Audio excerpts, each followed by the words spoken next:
Gracias. Gracias por ese sacrificio tan precioso, Señor, que hiciste. Gracias porque estamos de pie por tu gracia y tu misericordia. Aquí estamos todos, Señor, para adorarte, Señor. Te hemos alabado con el corazón y queremos exponer y escuchar tu palabra con ese mismo gozo, con ese mismo sentir, reconociendo lo que tú hiciste en la cruz del Calvario. Allí donde tú nos diste la victoria, mi Dios. Somos pecadores y te fallamos, pero es tu sangre preciosa la que nos lava y nos limpia. Gracias por esa obra tan perfecta que tú consumaste, porque fue a través de tu padecimiento, Señor. Gracias, mi Señor. Gracias. No hay palabras, Señor, en cómo realmente agradecerte lo que eres tú, cuán grande eres tú. Amén. Dios bendice, mis hermanos. Bendice este tiempo y que tú seas glorificado, Señor. Amén. Así es, Señor. Ayúdame a mí, Señor, con humildad a entregar tu mensaje, mi Dios. Señor, tú de esta forma me preparaste, y yo te hago caso, Señor. En el nombre tuyo, Jesús, permíteme sembrar esta semilla. Amén y amén, Señor. Tome asiento, mi hermano.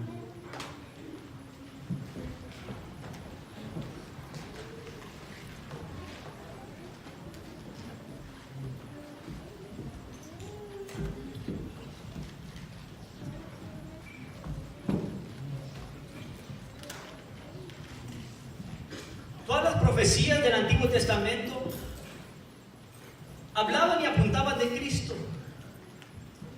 Y todo se cumplió al pie de la letra, con una exactitud. Nuestro Señor Jesucristo vivió 33 años y nunca pecó, no se halló pecado en Él. ¿Usted se imagina la vida de santidad que nuestro Señor Jesucristo vivió?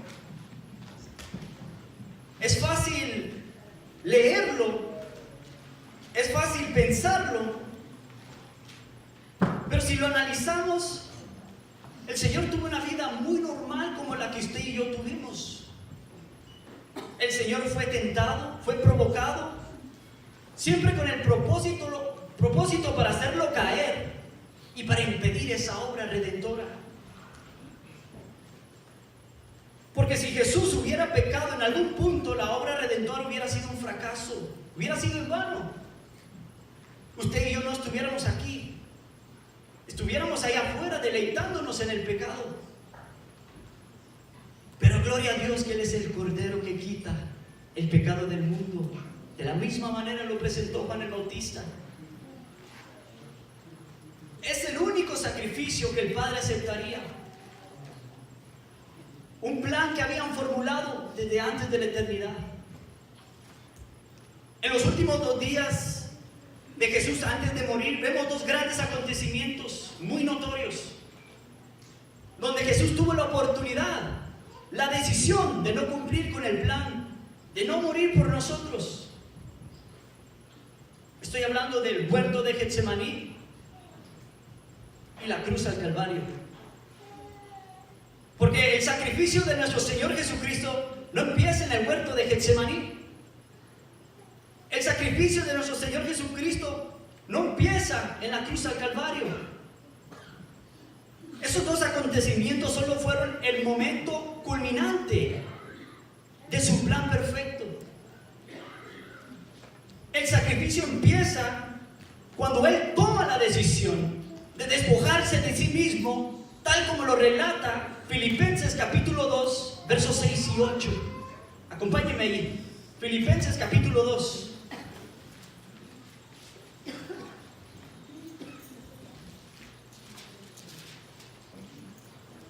Filipenses capítulo 2, versos 6 y 8.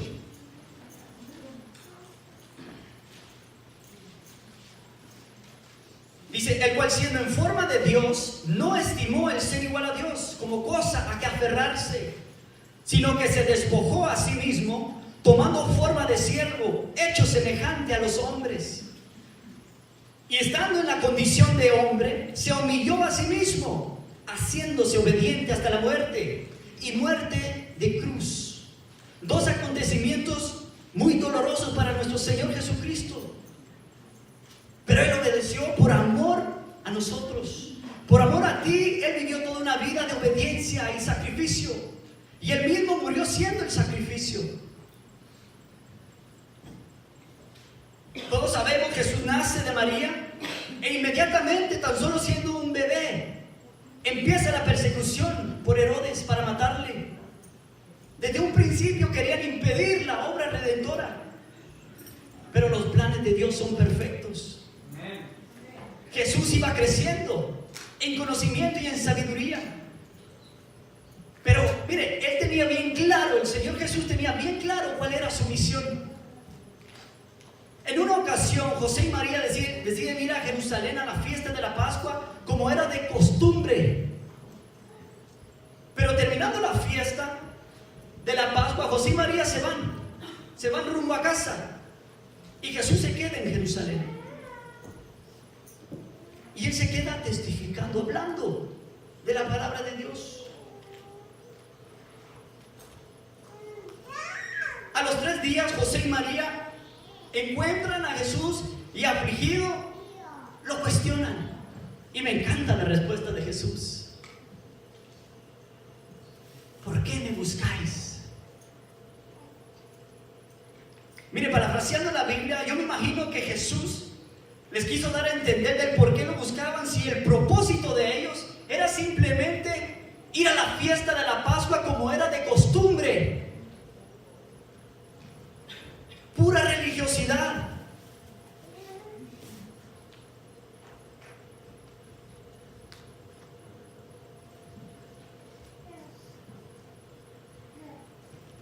Y después de un día, yo me imagino que Jesús les dijo esto. Vinieron a Jerusalén a la fiesta de la Pascua como es de costumbre y se regresan, y después de un día te das cuenta que yo no estoy. Viene la pregunta y dice: ¿por qué me buscáis? ¿No sabéis que en los negocios de mi Padre me es necesario estar? Jesús, viendo la religiosidad de su pueblo, que solo le era costumbre, tradiciones, empezó a trabajar desde las sinagogas. Él vio la urgencia, la necesidad, por eso dijo: me es necesario. Este pueblo de labios me honra, mas su corazón está lejos de mí. Pues en vano me honran enseñando como doctrinas, mandamientos de hombres. Jesús tenía bien claro cuál era su misión. Lastimosamente, muchos de nosotros se nos olvida cuál es nuestra misión. Y lo peor de todo es que estamos como José y María, cuando a ellos se les olvidó Jesús. Tal vez hace tiempo tú ya has perdido esa relación con Jesús. Tal vez tú ya has perdido lo que empezaste. A ellos les tomó 3 días para encontrar a Jesús. Gracias a nuestro Señor, tú lo puedes encontrar esta noche. Esa es la gracia de Dios. Jesús nunca perdió el enfoque. No lo pierdas tú. A los 30 años Jesús inicia su ministerio y vino solo exclusivamente al pueblo de Israel. Les vino a libertarlos, a darles vida, a sanar ciegos, a levantar paralíticos, a sanar enfermos, a hacer señales, prodigios y milagros. Pero aún así el pueblo de Israel no creía. Así de la misma manera, mis hermanos, créanlo o no, así está la iglesia. La iglesia quiere ver para creer. Pero aún así, el Señor Jesús, sabiendo cómo somos nosotros, Él murió por nosotros. Esa es la misericordia de Dios. Durante su ministerio, Cristo fue tentado, fue traicionado. Lo intentaban matar, le tenían odio y envidia. Su mismo pueblo le tendía trampas para enjuiciarlo, pero el Cristo nunca perdió el enfoque. A pesar que él sabía que su pueblo lo iba a entregar, él tuvo misericordia. Vemos la historia de Jesús. El Señor escoge a 12, los capacita y escoge lo más vil, a lo más bajo, hombres sin letra. Pero ¿sabe qué vio en sus corazones? La perseverancia. Hombres que querían trabajar para Él y no poner excusas. Pero esos mismos hombres que Dios capacitó, que Dios instruyó, Él ya sabía que esos mismos discípulos lo iban a traicionar, lo iban a negar. Él sabía que todos lo abandonarían. Llegamos al huerto de Getsemaní y Jesús, sabiendo que el dolor más grande se iba acercando más y más. Dice la Biblia que Jesús rogó 3 veces a su Padre que si fuera posible que pasase de él aquella copa, la copa de la ira. Pero también él dijo que no se haga como yo quiero, que se haga tu voluntad. Allí mismo en el huerto de Getsemaní, Jesús empieza a orar intensamente. Y dice la Biblia que empieza a sudar como grandes gotas de sangre. Un sufrimiento por dentro, interno. El Señor, antes de orar, dijo: mi alma está muy triste hasta la muerte. Una agonía, un estrés interno intenso. Por eso Getsemaní significa prensa de aceite. Él estaba siendo molido internamente. Solo de pensar que si quería llevar a cabo el sacrificio, tenía que separarse de su Padre. El dolor más fuerte, más intenso, más grande que Cristo iba a experimentar, y toda la ira de su Padre. Desde ahí empieza el padecimiento de Cristo. En la cruz clama y dice: tengo sed. Jesús literal tenía sed, porque desde el huerto de Getsemaní empieza a sudar mucho, a tal grado que su sudor caía hasta el suelo. Desde ahí el Señor se empieza a deshidratar. Arrestan a Jesús y desde ahí en adelante fue azotado, fue escarnecido. Su rostro fue desfigurado, todos sus huesos, dice la Biblia, que fueron descoyuntados. Y si usted me pregunta, ¿cómo es que Jesús llegó vivo a la cruz? Yo la verdad no entiendo. Tanto sufrimiento. Porque por causa de tanta sangre que derramó, tanto que sudó, perdió sus líquidos, se deshidrató, tuvo sed. Vemos la humanidad de Cristo. Llega el momento que Cristo recibe todos los pecados de la humanidad.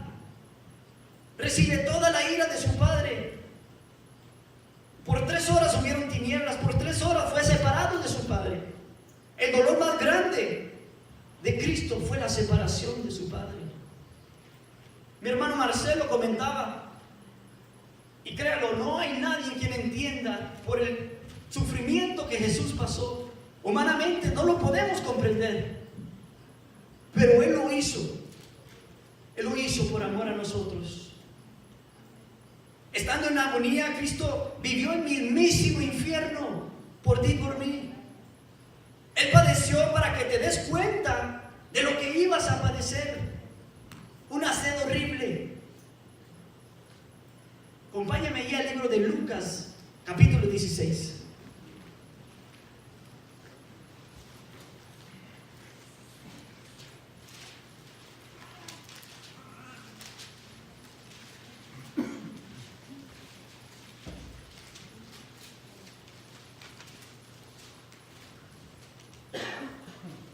Dice la Biblia que había un hombre rico que se vestía de púrpura y de lino fino. Y este hombre rico hacía banquetes con esplendidez todos los días. Pero también había un mendigo. Este hombre estaba a la puerta echado del hombre rico. Este hombre tenía llagas, y por si fuera poco, incluso venían los perros y le lamían.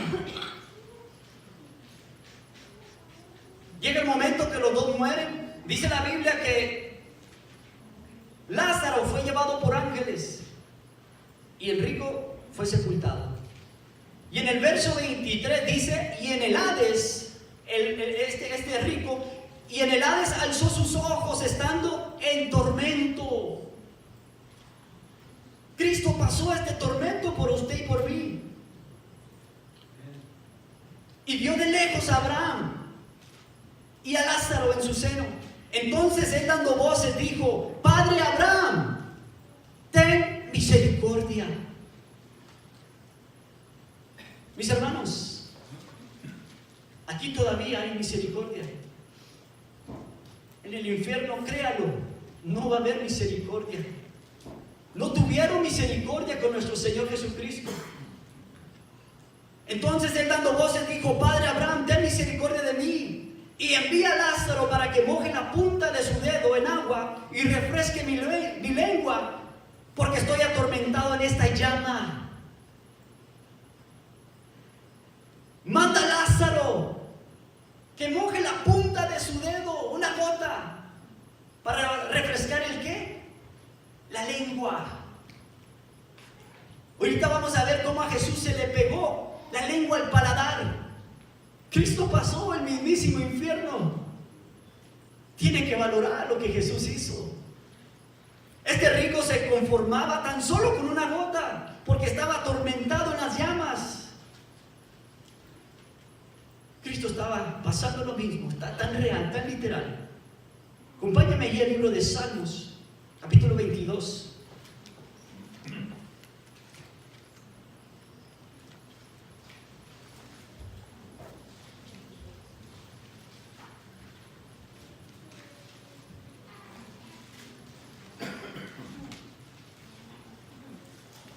Salmos capítulo 22, verso 14 y 15 dice: He sido derramado como aguas, y todos mis huesos se descoyuntaron. Mi corazón fue como cera, derritiéndose en medio de mis entrañas. Como un tiesto se secó mi vigor, y mi lengua se pegó a mi paladar. Y me has puesto en el polvo de la muerte más humillante y dolorosa hasta el día de hoy. Cristo tenía sed a tal grado que me atrevo a decir que él muy apenas podía hablar, porque se le pega la lengua a su paladar. Una sed muy intensa. El Señor tenía sed y lo más correcto y lógico era que le dieran agua, pero le ofrecieron vinagre. En Marcos capítulo 15, verso 23 dice que le ofrecieron a beber vino mezclado con mirra, mas él no lo tomó. El vino mezclado con mirra lo usaban para calmar el dolor, para que sus víctimas duraran más, para poderlos a torturar más en la cruz. Interesante, porque en Juan 19:28 dice: después de esto, oiga bien, sabiendo Jesús que ya todo estaba consumado, dijo: para que la escritura se cumpliere, tengo sed. No tomó antes, tomó después, porque créanme que si él hubiera tomado antes, la obra no se lleva a cabo. Él tenía que pasar el sufrimiento completo.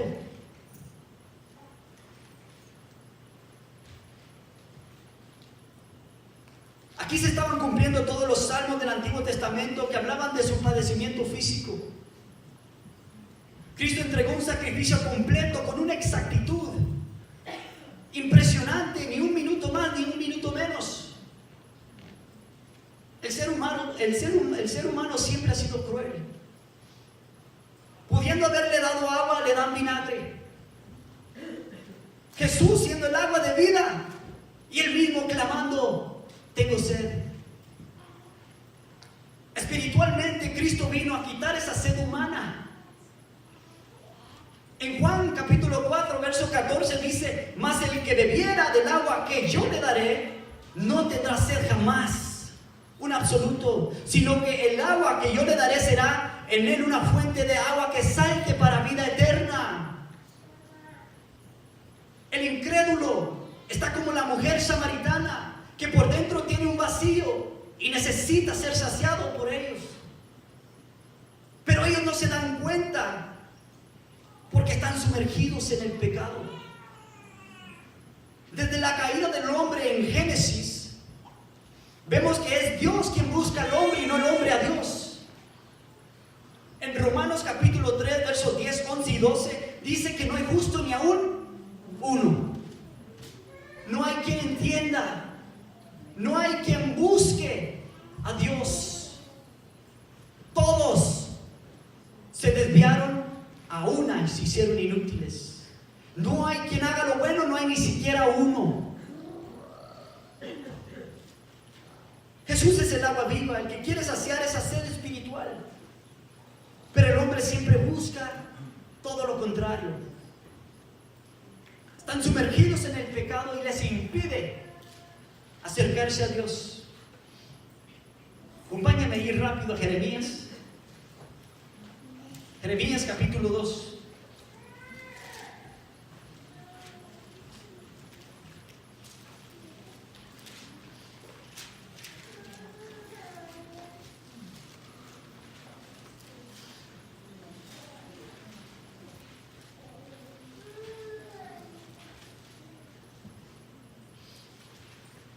Para darles un poco de contexto, Jeremías capítulo 2, y vamos a tocar el verso 11 al 13. El profeta le habla al pueblo de Israel y les recalca el pasado. Cuando antes andaban por los caminos de Dios, así como el creyente cuando antes andaba en su primer amor, cuando obedecía a este pueblo, Dios los bendecía, pero de repente ellos se alejaban. Fueron tras la vanidad y se hicieron vanos. Le dieron la espalda a Dios. Cambiaron la verdad por la mentira. Dice ahí en Jeremías que incluso los sacerdotes, los pastores, los profetas fueron infieles en su obra. Hicieron mal y no tomaron en cuenta a Dios. Y en pocas palabras, parafraseando la Biblia, en pocas palabras dice que ¿cómo es posible que el incrédulo sea más fiel que el creyente? ¿Cómo es posible que el incrédulo tenga más convicción que el creyente? Un pueblo que le dio la espalda a Dios. Mira el verso 11.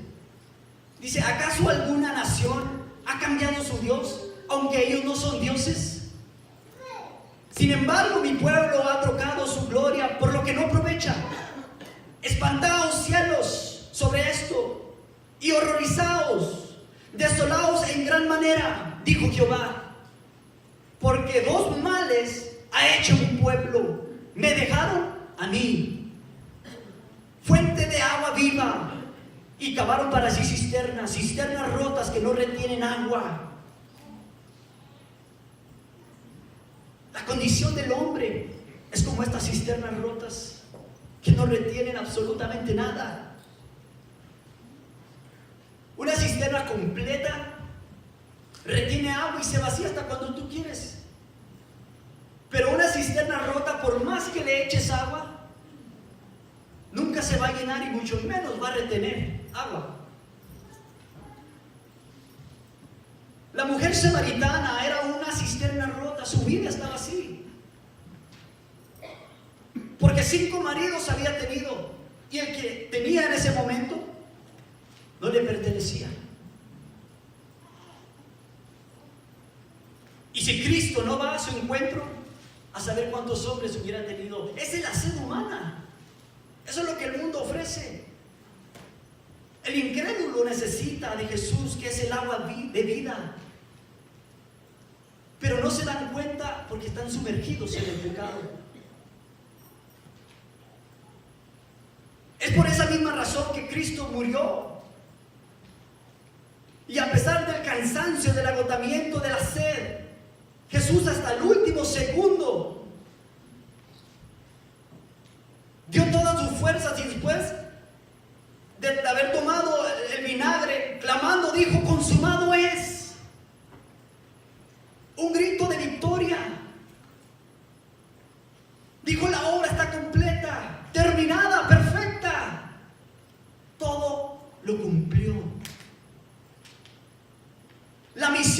Jesús era la obra que el Padre le había encomendado.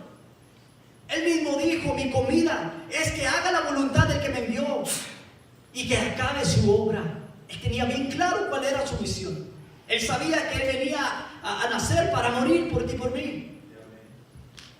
Toda la palabra se cumplió. La obra de redención y salvación estaba completa, no le hacía falta nada. No es necesario que el hombre atribuya algo a la salvación. Muchos se preguntan: ¿qué tengo que hacer para ser salvo? ¿Qué puedo hacer para conseguir la salvación? No tiene que hacer nada, porque Cristo pagó por nosotros. Efesios 2, 8, 9 dice: porque por gracia, un regalo inmerecido, porque por gracia sois salvos por medio de, y esto no de vosotros, es un don de Dios, no es por obras, por lo que tú hagas, para que nadie se gloríe. Consumado es significa que Cristo, por haber consumado la obra, el velo del templo se rasgó.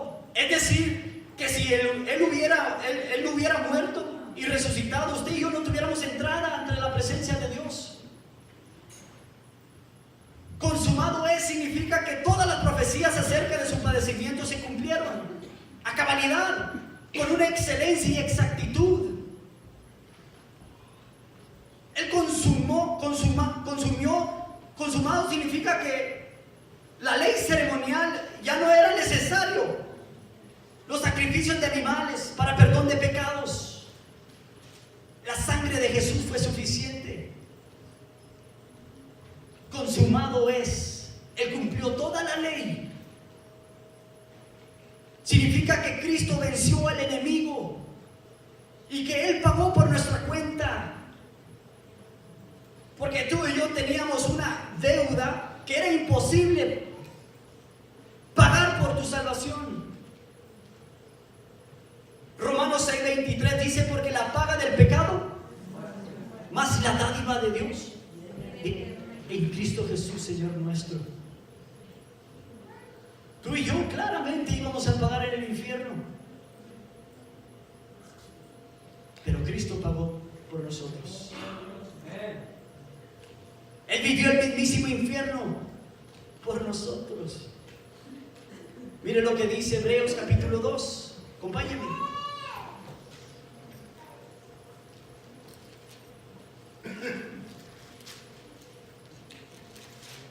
Hebreos capítulo 2, versos 14 y 15.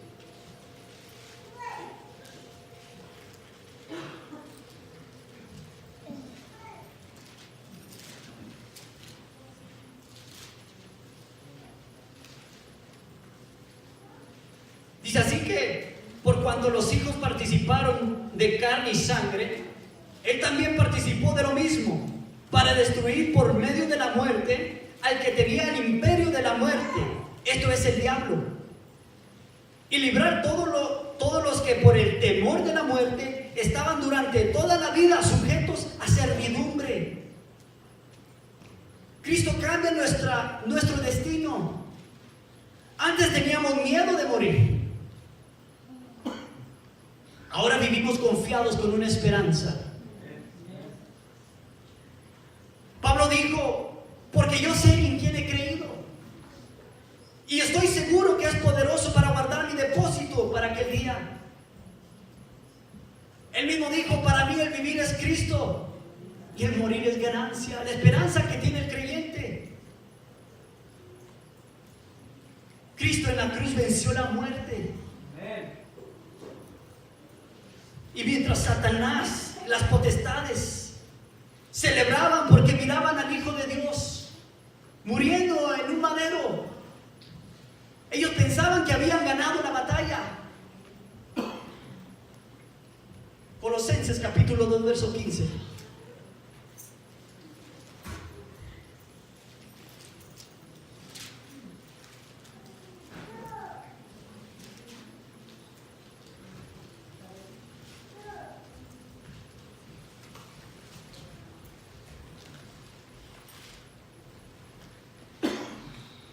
Colosenses 2:15. Y despojando a los principados y a las potestades, los exhibió públicamente, triunfando sobre ellos en la cruz. Aquí se cumple la profecía de Génesis 3:15. Porque Cristo murió, sí, es cierto. Y el diablo pensaba que había ganado la batalla, que la victoria era de él. Pero nuestro Señor Jesucristo al tercer día resucitó con gloria y victoria para su pueblo. Consumado es. En Jesús se cumple la escritura y las profecías de su padecimiento. Jesús cumplió toda la ley. Cristo pagó por nuestros pecados, tu cuenta. Cristo venció y dominó el pecado y la muerte. Cristo venció al enemigo. Cristo consumió su obra a una perfección. Desde niño Jesús sabía bien claro cuál era su misión: hacer la voluntad de su Padre. Nuestra misión es testificar de la obra perfecta de Dios. Lastimosamente el cristiano, el que se hace llamar creyente, no le importa las almas que se están muriendo. Es un privilegio trabajar para la obra de Dios. Amén. Pero muchos nos quedamos con brazos cruzados.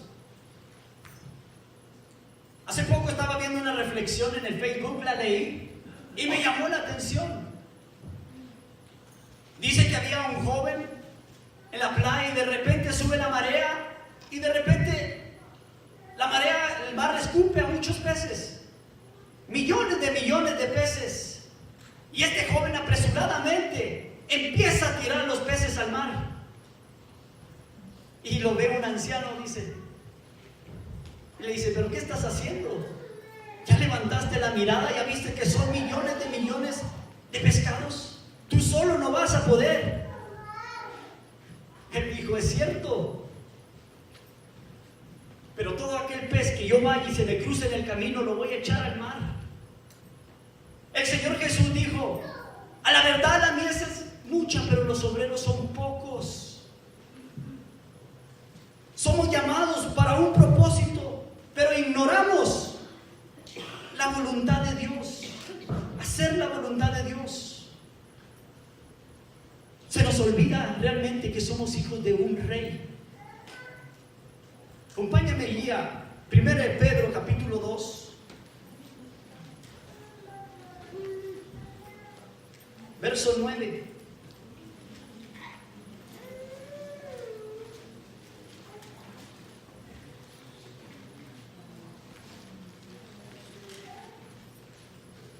Dice: mas vosotros sois linaje escogido. Se nos olvida. Real sacerdocio. Se nos olvida. Nación santa. Se nos olvida. Pueblo adquirido por Dios. Se nos olvida. ¿Para qué? Para que anunciéis las virtudes de aquel que nos llamó de las tinieblas a su luz admirable.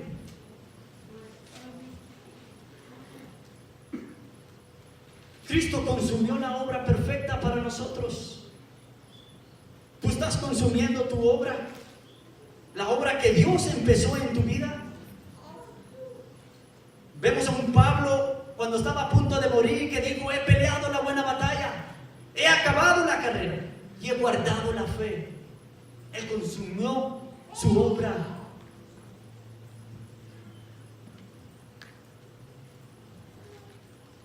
¿Sabes por qué no entiendes y ni haces la voluntad de Dios? Porque tu relación con Dios está rota. Está dormido espiritual. Entendemos de un intelecto lo que Cristo hizo, pero realmente no lo entendemos con el corazón y no lo mostramos, mucho menos con los hechos. Nunca vamos a entender la voluntad de Dios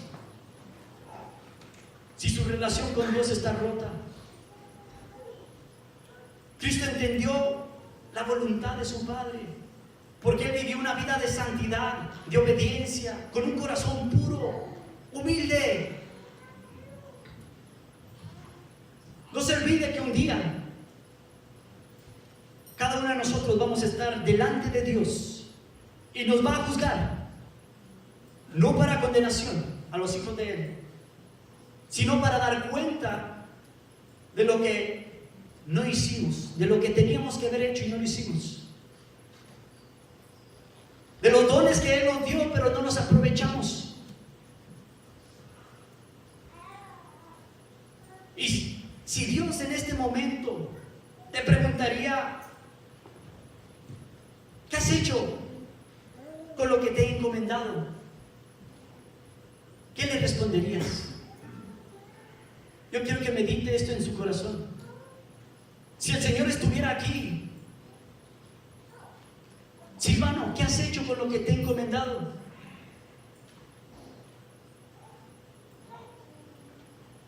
Marcelo, ¿qué has hecho con lo que te he encomendado?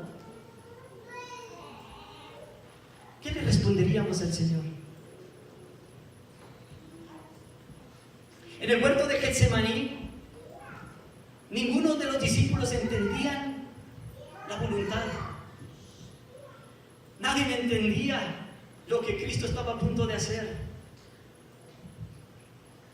Cristo mucho antes los advirtió y los lleva al huerto de Getsemaní precisamente para eso, para que ellos se prepararan, se fortalecieran espiritualmente y estuvieran listos para la batalla, para que acabaran la carrera y guardaran la fe. Estos discípulos, ninguno oró, se quedaron dormidos. Pero hay algo muy interesante. En el verso 34 del capítulo de Marcos, del libro de Marcos, capítulo 14, no lo busquen, se lo leo. Dice que Cristo fue y oró diciendo las mismas palabras, que si fuera posible pasase de él aquella hora, aquella copa. Y al volver otra vez halló durmiendo a sus discípulos, porque ellos estaban cargados de sueño. Y sigue diciendo, y no sabían qué responderle. ¿Qué le contestaríamos a Dios? ¿Estamos haciendo su voluntad? ¿Sabrías qué contestarle? No entiendes la voluntad de Dios en tu vida porque estás dormido espiritual. Despierta tú que duermes y levántate entre los muertos y te alumbrará Cristo. Una obra perfecta. Lastimosamente el creyente cae en desánimo espiritual. Él pasó el sufrimiento por ti y por mí. Es hora de levantarnos, iglesia. Incline su rostro. Señor, te damos gracias nuevamente, Señor. Te agradecemos, Padre, por